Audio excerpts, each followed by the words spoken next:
So in the video you're about to watch, I keep referring to the trumpet as a Taylor Nemesis, which is silly. It's not a Taylor Nemesis. I thought it was a Taylor Nemesis, but I was just very confused because I saw a Taylor Nemesis on the Facebook page, on the Taylor fans Facebook page, and I commented that I wanted it, and my rep said he's going to send me one, and that horn came in, and it had the same finish, so I thought it was the Nemesis, even though it said Piranha on the receiver, which should have been my first clue. But yeah, so throughout this video, every time I mention Nemesis, just know it's actually the Taylor Piranha. All the specs in it are right. So it has the Phosphor bronze bell, it has the 5.7 inch bell, it has the Bauerfeind valves. Like, everything is in there. Everything else is right about it. The comments about the sound and everything, that's all correct. But it's not the Nemesis, it's the Piranha. Silly me. This, however, is the Nemesis, and be watching for a review on this coming soon.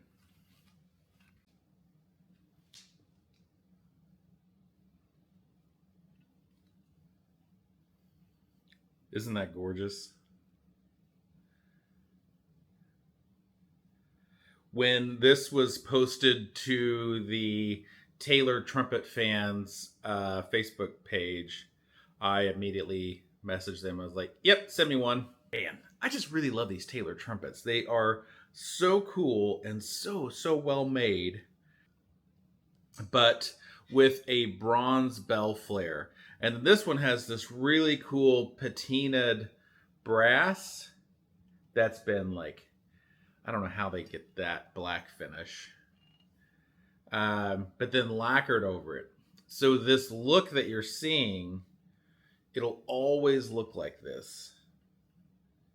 It's just so cool. This one also has the Bauerfeind valves. So these are super top quality valves. Yeah, it's just gorgeous. 5.7 inch bell, 145 millimeters. So a big boy bell for sure. Red brass flare, so red brass has, a little more, or excuse me, a bronze flare, and bronze has more copper content in it, which is going to, essentially emphasize those lower mids and tame down some of the upper mids. You've got a heavyweight receiver, and then you have like heavy finger ring, and it's got the 3 rings set up, which I really like, and they're all like real thick, heavy duty rings, and they've been rounded, so they're super comfortable. Slide stops for screws, slide stop screws for the first and third slide. Kind of this unique bend tuning slide. Push button water keys, which are not my favorite. I get that it's kind of the aesthetic for these types of modern horns, but I hate push button water keys. But these are oversized barrel style, so they'll be better than the old school, the old Amatos that would get stuck or whatever. And these are pretty easy to unscrew if they do get stuck, which that's nice. But yeah, not a big fan of push button water keys, but like, I'm not going to lose any sleep over it. Z bracing. Man, it's just I don't know. It's just lovely. All right.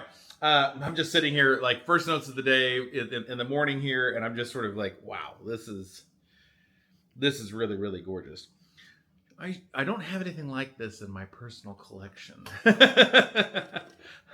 Anyway, yeah, let's hear it a little bit. So this is going to be a nice, thick, dark sound. I've got just a C-cut mouthpiece in here, I think. Yep. And let's see what we're working with today.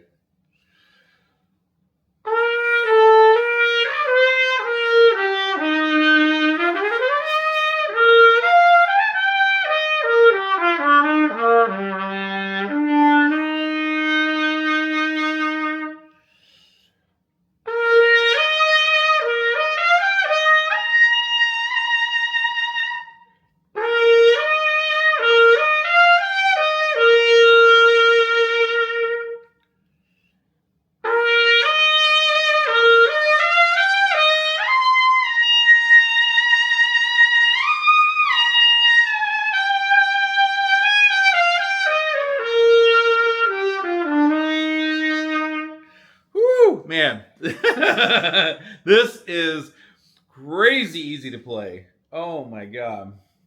That's amazing.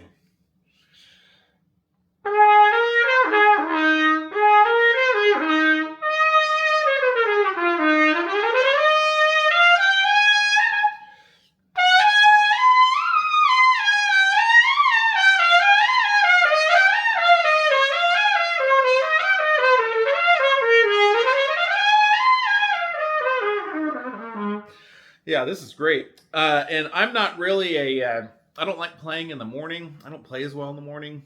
Um, and this literally is the first notes of the day. I just grabbed this horn. And sometimes I'll say first notes of the day and then I'll start playing. And if it's like really, really crappy, I'll edit it. But these are literally just the first I've played today.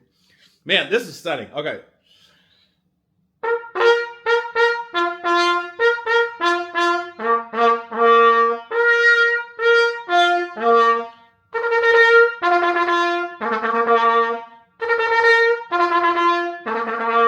Yeah, that sounds great. It's got a really thick, rich sound. It's not dull. It is warm without necessarily being dark. Now, some of that's also like my playing style, and I don't have like a large mouthpiece on it. If I swapped over to a larger mouthpiece, I would imagine it would get even richer.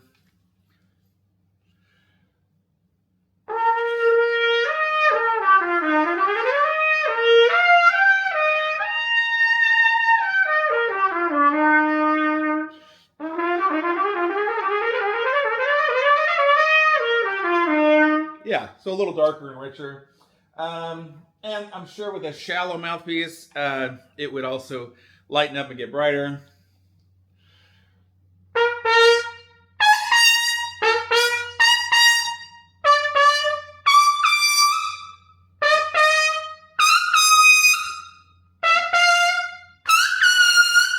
Yeah.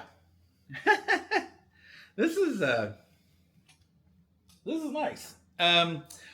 You look at this instrument and you can kind of draw some direct comparisons to some other instruments. And I don't want to name any names, but I'll tell you what. I don't, man, the Taylor is leaving nothing to be desired. This might be the horn I'd go for. I love the Bauerfeind valves. I think this finish is crazy cool. The only thing for me personally, I'm not a huge fan of like, I love the 3-ring setup. I'm not a huge fan of like the heavyweight rings. But you can't argue with the sound of the horn. Like the horn just sounds so good. They are pretty expensive, I'm not going to lie. I think with the current exchange rate, they are basically in lacquer. These horns are essentially 5,000 pounds sterling. And so current exchange rate, that puts that about 6,500 US dollars. So this is not an inexpensive instrument, but you know, such is life. Kind of all these super horns are right around that price anymore. And it comes with this really gorgeous leather single trumpet case, trumpet bag. It's not a case, but it's really high quality leather embossed with Taylor on the top there. Just, you know, really nice single case. Comes with a Taylor ML trumpet mouthpiece. I think it's probably like a 3C, something like that. But man, just look at that. So yeah, this outfit is cool. And the instrument itself is fantastic. So I'm a huge fan. What do you guys think? If you are looking for a horn with absolutely superb craftsmanship, I don't think you get any better craftsmanship. You can't get better craftsmanship than what you get with that Taylor trumpet. Superb valves in the Bauerfeind valves. A unique, visually interesting finish. I think that Nemesis may be the one. If you feel the same way, head over to ErnieWilliamson.com. Check the website. If you see that it's in stock on the website, you can snag it, add it to cart. If we're out of stock, shoot me an email, donovan@ErnieWilliamson.com, and we can order another one for you. Nice thing when you order from Ernie Williamson, you get free shipping and no sales tax. Sorry, that doesn't apply to Missouri and Kansas residents. Those of us who live in those two flyover states have to pay our sales tax. But yeah, man, Big fan. What about you? Let me know in the comments.